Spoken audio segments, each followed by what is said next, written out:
رمضان کے آنے سے کچھ چیزیں انکلوڈ ہیں، ویسے ہی ہولیاں منانے سے بھی اثر پڑنا شروع ہوا تھا۔ جری مزاج رکھنے والے بھی نرم بن کے اپنی حقیقت کو پہچان لیتے کہ ان سے ہم کو بچنا ہے، پردہ کر لیتے۔ یہ ایسا دکھنے میں آیا نہیں آیا آپ کو کہ کوئی داڑھی والا آیا، بے پردہ خواتین بھی پردے میں آ جاتا، فوری پردے میں؟ دیکھیے آپ کبھی غور کریے، اگر آپ عامل ہیں تو اپنے عمل کا ہولیے کو دیکھ کے کیا اثر ہوتا ہے دیکھیں ماحول کے اندر۔ یہ اللہ کا بنایا ہوا نظام ہے۔ تو ویسے ہی حضرت بیٹھ گئے تو جو آ رہا دیکھ رہا بھاگ رہا، دیکھ رہا بھاگ رہا، دیکھ رہا بھاگ رہا۔ اندر انہیں بولی کیا بات، کیا وقت ہو گیا؟ بولے ارے اتنا ٹائم کیا ہوا، میرے حسن میں کوئی کمی آ گئی کیا میں کوئی زوال لگ گیا؟ بولے نہیں۔ اور اس زمانے میں ویسے لوگ بھی باندیاں رکھتے تھے، اب سوچو ان کے حالات کیا ہوتے تھے۔ تو باندی کو بولی جا کے دیکھ کیا قصہ ہے، کوئی اب تک دستک نہیں ہے۔ تو باندیا کے دروازہ کھولتے، دروازہ فوری بدلے بھاگتے ہوئے آئی۔ بولے کیا ہوا، دروازہ کھولو، بولی دیکھو دستک نہیں ہے دروازہ، تو منتری بھاگ کے آ گئے۔ ارے تم کو معلوم ہے کون بیٹھے ہوئے وہاں پہ؟ کون ہے؟ باعزت بستان میں بیٹھے ہوئے ہو۔ ارے انہوں یہاں گئی کیوں ہے؟ خانخواہ چھوڑ کے انہوں یہاں گئی کیوں ہے؟ فوری انہیں خود آئی آ کے بولی کیا ہے عزت، یہ کیا کر رہی؟ تم اپنا کام کرو، میں اپنا کام کر رہی، میرا کام کون کر رہی؟ فوری پلٹ کے اپنے جیب سے اپنی کمر سے ایک تھیلی نکالے اشرفیوں کی۔ بولے تیری قیمت کیا ہے؟ لے لی تیری قیمت، اب تیرا وقت میرا، اب جو میں بولا دیکھو کرنا ہے، جو میں چاہا وہی ہونا ہے، کیونکہ تیری قیمت میں نے دے دی۔ اندر چلے گئے، اپنے آپ میں نے مسرور ہوئی، بولی اوفو میرا حسن اتنا اچھا اثر انداز کہ ایسے وقت کے لوگ بھی ادھر۔ اب وہ تو اپنے آپ میں نہیں ہے، اس کی حالت بھی بدل گئی، بہت الگ کیفیت ہے۔ اس کو بولی اتنی بڑی کامیابی کہ ایسے لوگ بھی میرے حسن کے دیوانے۔ حضرت بولے اب سن کرنا کیا ہے دیکھو، فوری جا غسل کر کے آ، فوری غسل کر کے آ۔ غسل کر کے آنے کے بعد اس کو استغفار پڑھائے، کلمہ طیبہ پڑھائے، پڑھا کے بولے 2 گانوں کی نیت کر لے اللہ کے واسطے، 2 گانے کی نیت کر لے اللہ کے واسطے۔ تو کچھ بحث کری، کچھ وقت گزرا، بولے نہیں دیکھو یہ کرنا ہے، میں قیمت دیا ہوں تو اچھی بات ہے، ٹھیک ہے، قیمت کا صلہ یہ چیز۔ رکعت باندھی، رکعت باندھ کے قیام کے بعد سجدہ ہوا، آخری رکعت میں آ کے جیسا سجدے میں گئی پیچھے مصلی ڈال کے باعزت گستاخی کی سجدہ رہ سو۔ بولے مولا میرا کام یہاں تک لانا تھا، میں لا لیا، تو دلوں کو پھیرنے والا ہے مولا، مولا اس کے دل کو پھیر دے، ورنہ تو جانتا ہے تو عالم الغیب ہے، باہر میری رسوائی متعاقبت میں ہے، میری رسوائی میرا تعاقب کر رہی ہے، چاہے باعزت تو رسوا کر یا اپنے مقام پہ بقا عطا فرما، تیرے اختیار میں ہے۔ اس کے بعد معاملہ یہ ہوا جب سلام پھیری کیفیت بدل گئی، کیفیت بدل گئی۔ مورخین لکھتے ہیں کہ وہ عابدہ زاہدہ کے وہ مقام پہ پہنچ گئی کہ اس جیسا عابد و زاہد اتنے خطے میں کوئی اور قاتل نہ تھا۔ اہل نظر کی نظر سے معاملہ بدل جاتا، جب وہ کیونکہ آقا فرماتے ہیں اتقوا من فراست المومن لأنه ينظر بنور اللہ، مومن کی فراست سے بچو، وہ اللہ کے نور سے دیکھتا ہے۔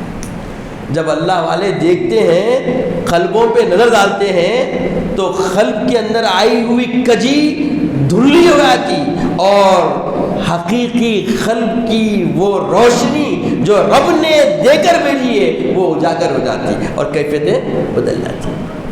کسی کو شرمندہ کیے بغیر بندگی کے لبادے کی طرف کھینچ کے لانا یہ اہل اللہ کا خاصہ ہے۔ اسی لیے آپ دیکھتے ہیں، آپ جتنے تواریخ پڑھیں گے، جو خانقاہ کو جاتا بدل جاتا، جو خانقاہ کو جاتا بدل جاتا. یہ یہود نصارہ بولے کیا تو بھی ہے اس کے اندر. ارے دشمن ہے, معلوم ہے, دشمن کو زیر کرنے کے لیے کچھ گنزک کیا ہوا ہے تو جا کے اندر ہو جا رہے ہیں. بولے نہیں, اب معاملہ کچھ کرنا پڑے گا. ہم لوگ غفلت میں جلدی آتے. کیوں؟ جب ہم اپنی بقا کی راہ چھوڑ کر کسی اور راہ کے ذریعے دنیا کے دھوکے میں گئے تو دھوکہ بڑا خطرناک ہوتا ہے. اس لیے آقا فرماتے ہیں الدنیا خزی للمومن, دنیا مومن کے لیے دھوکہ ہے. خزی للمومن سجل للمومن, قید خانہ ہے, قیدیوں کی طرح وقت گزارو, جلدی نکلو یہاں سے, کسی اور منزل میں تم کو آنا ہے. ہم غفلت میں آ گئے, ہم سمجھے یہی چہل پہل ہماری زندگی کا قرینہ ہے, اسی میں ہم کھو گئے. کیا ہو گئے بولیے؟ کھو گئے. ہمیں اسے نکلنا ہے. حقیقت منزل ہماری کچھ اور ہے. حقیقت منزل سے ہم بے آشنا ہو گئے, ناآشنا ہو گئے, اس لیے خسارے میں آ گئے. تو یہ یہود نصارہ چاہتے یہی ہیں, نماز پڑھو, روزہ رکھو, مگر مقصدیت کو تم بھول جاؤ. اور وہ مقصد ملتا کیسے؟ وہ مقصد ملتا کیسے؟ حب نبوی حشر میں کام آئی جلیل. حب نبوی حشر میں کام آئی جلیل, نہ زہد آیا نہ تقوی آیا. یہ زہد و تقوی بات کی چیز ہے, پہلے حب نبوی ہونا. اور حب نبوی اسی کے دل میں سماتی جو تزکیہ کرتا. جب تک تزکیہ پورا نہیں ہوا وہ منزل پہ بندہ نہیں آ سکتا, خیال بھی نہیں آتا. یہ کھٹورا ہے میرے بھائی, یہ ایک برتن ہے. اس برتن کو مانج مانج کے جب صاف کریں گے, جب اس میں دودھ پسوریں گے تو اس کی لذت کچھ اور ہوتی ہے. گندا برتن ہے, گندے برتن میں جو بھی ڈالیں گے وہ کیا ہو جائے گا. ہم گندے برتن کو لے کے پھر رہے ہیں اور اس میں سب کا جا رہا, خراب ہو رہا, پتہ ہی نہیں. تو یہ غفلت میں, یہ ہم غفلت میں ہے. تو یہ کھٹورا صاف کرنے کا طریقہ جو ہے اس کو تزکیہ کہا گیا. کیا کہا گیا اس کو؟ تزکیہ. تو اللہ والے تزکیہ کرتے تھے, جو بھی آیا اس کو اس کی حقیقت سے دکھا دیتے تھے, اس کی حقیقت سے آشنا کروا دیتے. تو یہ یہود نصارہ بولے یہ کیا ہو رہا, جو بھی جا رہا اندر ہی چھوڑا رہا. لہٰذا خانقاہوں کا خاتمہ کرنا, تو اس کے خاتمے کے لیے مدارس کا عروج لائے. دیکھیے آپ, پوری دنیا میں آخری جو بچی تھی خانقاہیں, اس میں چند خانقاہیں بچ گئی تھی. خاص کر محدث دہلوی علیہ رحمہ کی خانقاہ بہت محفوظ تھی. اس کا خاتمہ بھی بڑی سازشوں سے کیا گیا. اور کس کو وہاں سے چنا گیا, کس کو لیا گیا؟ ازہر من الشمس, وہ آخری خانقاہ تھی. اس کے بعد مدارس کا عروج ہو گیا. اور مدارس جب مقام پہ آ گئے تو مدارس میں کیا ہو گیا, خانقاہ جب تھی تو خانقاہ میں ہر مذہب کا شخص آ سکتا تھا. خانقاہ کا نظام کیا تھا بولیے؟ ہر شخص, مذہب کو ماننے والا ہو, نہیں ماننے والا ہو, کسی کا ہو نہ کو, ہر کوئی سب خانقاہ میں آ سکتے تھے, کیسے بھی ارادے کا ہو. 100 زنا کرا ہوا ہو, جواری ہو, شرابی ہو, کبابی ہو, ہر قسم کا آدمی خانقاہ میں بولیے آ سکتا تھا. اور آتا تو واپس لوٹتا تو اس کے حالات بدل جاتے تھے. اب مدرسوں میں کیا ہو گیا, آ سکتے. مدرسے میں وہی آئے گا جو قرآن پڑھنا چاہتا, حدیث پڑھنا چاہتا, جو اس کہ باطنی رموز کی جو تعلیم خانقاہ میں ہوتی تھی وہ مدارس میں نہیں ہوتی. مدارس میں صرف شریعت کی بات ہوتی ہے, طریقت, معرفت, حقیقت کا کوئی تذکرہ مدارس میں کہاں ہوتا. حلال حرام, الحلال بین والحرام بین بینہما مشتبہات, بات ختم ہو گئی. اتنی باتیں وہاں پہ, رائٹ رانگ وے, اہدنا الصراط المستقیم. مگر یہ اہدنا الصراط المستقیم پہ قائم رہ کے چلنے کے لیے کیسا سرکشا کوچ حاصل کرنا, کون بتاتا تمہارا؟ نیکی کرے رمضان بھر. اب یہ رزق سلامت رکھنا ہے، کیسا رکھنا؟ اب دیکھو حیدرآباد میں مشہور لوگ ہیں، باضابطہ ہزاروں لوگوں کا تانا بنا ہوا رہتا وہاں پہ، زکوٰۃ نکالتے ہیں. شریعت کے حساب سے صحیح ہے نہیں ہے، مگر اللہ والوں کے حساب سے معاملہ بالکل بدل جاتا ہے. وہ زکوٰۃ کا ہے، کس کے لیے دے رہا؟ اسی لیے رابعہ بصری کا ایک واقعہ مشہور ہے. ایک ہاتھ میں آگ، ایک ہاتھ میں پانی لے کے دوڑ رہے تھے. پکڑ کے بولے کہاں جا رہے ہیں؟ تو بولے اللہ کے بندے جہنم کے ڈر سے پابند ہو رہے ہیں، تو میں وہ جہنم بجھانے کے لیے پانی لے کے جا رہی ہوں. جنت کی طلب میں نیکوکار بن رہے ہیں، وہ جنت کو جلا دیتے ہیں. تو نماز پڑھنا کس کے لیے؟ اس کی فرمانبرداری کرنا کس کے لیے؟ اس کی ذات کی طلب کے لیے، اس کی ذات کی طلب کے لیے. یہ راز ہے سب. یہ جو ہمارے پاس زندگی ہے، یہ زندگی جو اللہ دیا ہے، اس میں اصل معرفت ربانی پانا ہے. اور یہ شب قدر اور اعتکاف بھی اسی عرفانیت کی ایک کڑی ہے، جو مقصد تخلیق ہے ہماری. ہم جو پیدا ہوئے تو پوری زندگی عبادت ہونا ہے. کیوں؟ اللہ کا فرمان ہے وما خلقت الجن والانس الا لیعبدون. ہم نے نہیں پیدا کیا جن و انس کو مگر ہماری عبادت کے لیے. تو عبادت کامل ہونا، ہر عمل بندے مومن کا کیا ہے بولیے؟ عبادت. ہر عمل. آپ کا کپڑے پہننا بھی عبادت ہے، آپ کے سر پہ ٹوپی ہونا بھی عبادت ہے، آپ کی اصلاح کر لینا، اپنے جسم کی کثافتیں دور کرنا بھی عبادت ہے، ضرورت سے فارغ ہونا بھی عبادت ہے. شرط یہ ہے کہ یہ سب ادائے رسول میں ہونا، یہ سب ادائے رسول ہونا. جیسا رسول اللہ صلی اللہ علیہ وسلم کرتے تھے ویسا ہونا، تو یہ سب عبادت ہے. تو رسول اللہ صلی اللہ علیہ وسلم اپنے ازواج مطہرات کو رکھنے کے باوجود، سارے لوگوں کو رکھنے کے بعد کرتے کیا تھے جو ان کے جیسا کوئی دنیا میں ہے نہ آ سکتا. ایک واقعہ آپ کے سامنے رکھتا ہوں. آقا علیہ الصلوۃ والسلام غفرانک ربی غفرانک ربی پڑھ رہے ہیں. اے میرے رب مجھ کو بخش دے، اے میرے رب مجھ کو بخش دے. صحابہ بولے یا رسول اللہ امی و ابی فدا کا، ہمارے ماں باپ آپ پر سے قربان. آپ تو اس منزل سے بھی پرے ہیں. قرآن خود اس بات کی شہادت دے رہا ہے کہ آپ سے کوئی گناہ نہیں ہوتا، پھر آپ مغفرت کس بات کی کر رہے ہیں؟ کیا بولے؟ مغفرت کس بات کی کر رہے ہیں؟ تو میرے آقا نے فرمایا کہ میرے جانثاروں، میرے محبوں، سنو، ہر گھڑی ہر لمحہ میں اللہ کی طرف رجوع رہتا ہوں، اللہ کے ذکر میں معمور رہتا ہوں.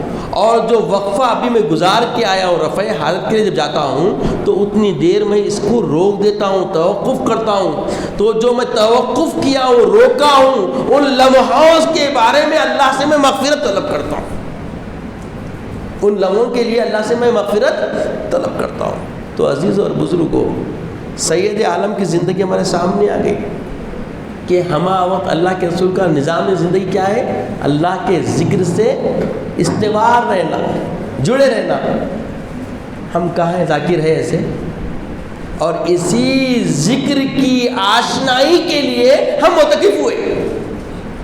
اسی ذکر کی آشنائی کے لیے اعتکاف میں ہم کو کیا کرنا ہے؟ شب قدر کی تلاش میں جڑ جانا ہے. تو ہر لمحہ سکوت کس کے لیے کرنا ہے؟ دنیاوی کلام سے بچنے کے لیے.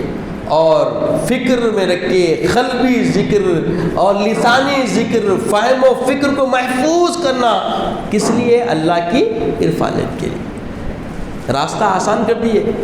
اب آپ کو سب کو چھوڑ کے جنگلوں میں جانے کی ضرورت نہیں.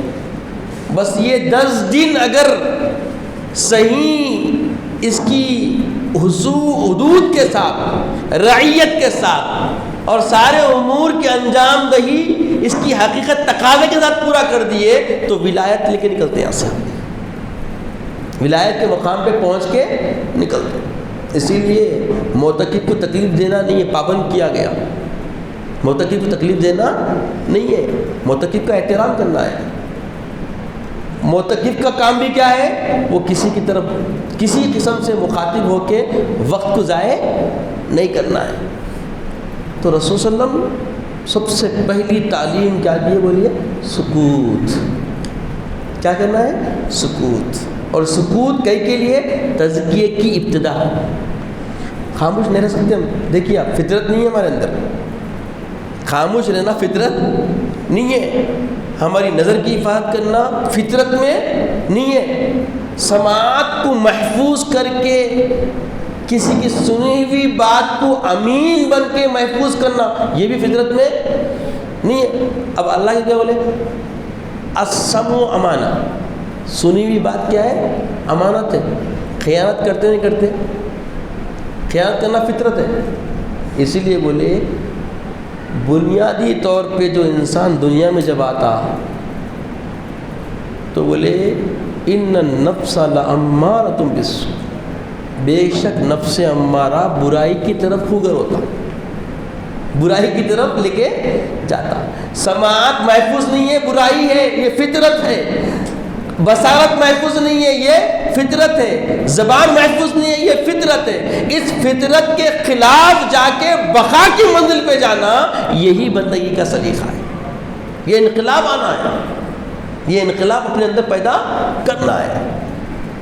جب تک خود کو نہیں بدلیں گے وہ مقام پہ نہیں پہنچتے۔ یہ جو ہم زندگی گزار رہے ہیں اسی تطہیر کے لیے اللہ والوں نے خانقاہ بنائی تھی، تو خانقاہوں کو انہوں نے سب سے پہلے اپنا نشانہ بنایا۔ اب خانقاہ کہاں ہے بتائیے؟ اب جو آپ ہم سمجھ رہے ہیں وہ خانقاہ کا جیسا ایک ڈھالیا ہے، سمجھے، ایک ماڈل ہے۔ کہاں ہے خانقاہ؟ خانقاہ میں غیبت ہوتی تھی، خانقاہ میں چغلی کر سکتا تھا کوئی، خانقاہ میں انہیں اچھا انہیں برا، سارے مشرق ایک دوسرے کے بغل کی رہتے تھے۔ جیسے بیل دیکھتے آپ، پیچ ایک دوسرے میں مل کے چلی آتی تھی بیل، ایسا ہوتا تھا۔ شیر و شکر رہتے تھے، سلاسل میں کبھی جھگڑے سننے میں نہیں آتے تھے۔ یہ سب کئی کو سننے میں آ رہی، خانقاہ باقی نہیں رہی، خانقاہ کی روح ختم کر دی ہے، خانقاہ کی روح ختم کر دی۔ مدارس جگہ لے لیے، اب مدارس میں کیا بولے؟ اب کیا بول رہے ہیں؟ جو مدرسہ پڑھا رہا ٹیررسٹ، لگا لیبل لگا۔